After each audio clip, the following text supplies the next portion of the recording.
ज्येष्ठ मास की शुक्ल पक्ष की निर्जला एकादशी व्रत कथा। श्री भीमसेन बोले कि हे पितामह, भ्राता युधिष्ठिर, माता कुंती, द्रौपदी, अर्जुन, नकुल और सहदेव आदि एकादशी के दिन व्रत करते हैं और मुझसे एकादशी के दिन अन्न खाने को मना करते हैं। मैं उनसे कहता हूँ कि भाई, मैं भक्ति पूर्वक भगवान की पूजा कर सकता हूँ और दान दे सकता हूँ, परंतु मैं एकादशी के दिन भूखा नहीं रह सकता। इस पर व्यास जी बोले, हे भीमसेन, यदि तुम नरक को बुरा और स्वर्ग को अच्छा समझते हो तो प्रत्येक माह की दोनों एकादशियों को अन्न न खाया करो। इस पर भीमसेन बोला, हे पितामह, आपसे प्रथम कह चुका हूँ कि मैं एक दिन एक समय भी भोजन किए बिना नहीं रह सकता।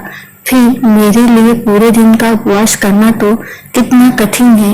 मेरे पेट में अग्नि का वास है, जो अधिक अन्न खाने पर शांति होती है। यदि प्रयत्न करूं तो एक व्रत अवश्य ही कर सकता हूं। अतः आप मुझे कोई एक ऐसा व्रत बतलाइए जिससे मुझे स्वर्ग की प्राप्ति हो। श्री व्यास जी बोले कि हे वायुपुत्र, बड़े बड़े ऋषि और महर्षियों ने बहुत से शास्त्र आदि बनाए हैं। यदि कलियुग में मनुष्य उन पर आचरण करे तो अवश्य ही मुक्ति को प्राप्त होता है। उनमें धन बहुत कम खर्च होता है। उनमें से ही जो पुराणों का सार है, कहता हूँ कि मनुष्य को दोनों पक्षों की एकादशियों का व्रत करना चाहिए। इससे उन्हें स्वर्ग की प्राप्ति होती है। श्री व्यास जी के वचनों को सुनकर भीमसेन नरक में जाने के कारण अत्यंत भयभीत हुए और लता के समान कांपने लगे। वह बोले कि पितामह, अब मैं क्या करूं, क्योंकि मुझसे व्रत नहीं हो सकता। अतः अब आप मुझे कोई एक ही व्रत बतलाइए जिससे मेरी मुक्ति हो जाए। इस पर श्री व्यास जी बोले, हे भीमसेन, कृष्ण और मिथुन संक्रांति के मध्य में ज्येष्ठ मास की शुक्ल पक्ष की एकादशी होती है, उसका निर्जल व्रत करना चाहिए। इस एकादशी के व्रत में स्नान और आचमन में जल वर्जित नहीं है, लेकिन आचमन में 3 मासे जल से अधिक जल नहीं लेना चाहिए। इस आचमन से शरीर की शुद्धि हो जाती है। आचमन में 7 मासे से अधिक जल मदपान के समान है।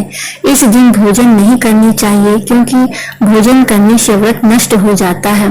यदि सूर्योदय से सूर्यास्त तक मनुष्य जल पान न करे तो उसे 12 एकादशी के फल की प्राप्ति होती है। द्वादशी के दिन सूर्योदय से पहले ही उठना चाहिए और स्नान करके ब्राह्मण को यथा योग्य दान देना चाहिए। इसके पश्चात भूखे ब्राह्मण को भोजन कराना चाहिए। तत्पश्चात स्वयं भोजन करना चाहिए। इसका फल एक व संपूर्ण एकादशियों के फल के बराबर है। हे भीमसेन, स्वयं भगवान ने मुझसे कहा है कि इस एकादशी का पुण्य समस्त तीर्थों और दानों के पुण्य के बराबर है। एक दिन निर्जल रहने से मनुष्य पापों से मुक्त हो जाता है। जो मनुष्य निर्जल एकादशी का व्रत करते हैं, उनको मृत्यु के समय भयानक यमदूत नहीं दिखते हैं। उस दिन भगवान के विष्णु दूत स्वर्ग से आते हैं और उनको पुष्पक विमान पर बिठाकर स्वर्ग को ले जाते हैं। अतः संसार में सबसे श्रेष्ठ निर्जला एकादशी का व्रत है। अतः यत्न पूर्वक इस एकादशी का निर्जल व्रत करना चाहिए। उस दिन ओम नमो भगवते वासुदेवाय नमः मंत्र का उच्चारण करना चाहिए।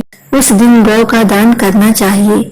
व्यास देव जी के ऐसे वचन सुनकर उसने निर्जल व्रत किया। इसी एकादशी को भीमसेनी या पांडव एकादशी कहते हैं।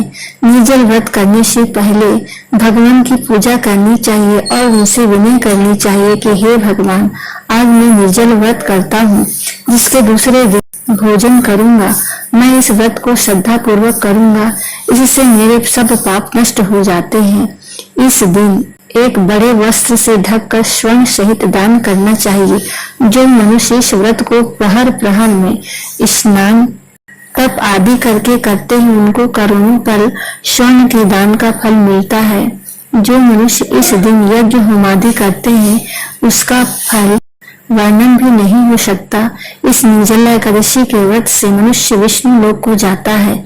जो मनुष्य इस दिन अन्न खाते हैं, उन्हें चांडाल समझना चाहिए। वे अंत में नरक में जाते हैं। ब्रह्म हत्यारे, मदपान करने वाले, चोरी करने वाले, गुरु से द्वेष करने वाले, असत्य बोलने वाले इस व्रत को करने से स्वर्ग को जाते हैं। हे कुंती पुत्र, जो पुरुष या स्त्री इस व्रत को श्रद्धा पूर्वक करते हैं उनका निम्नलिखित कर्तव्य है।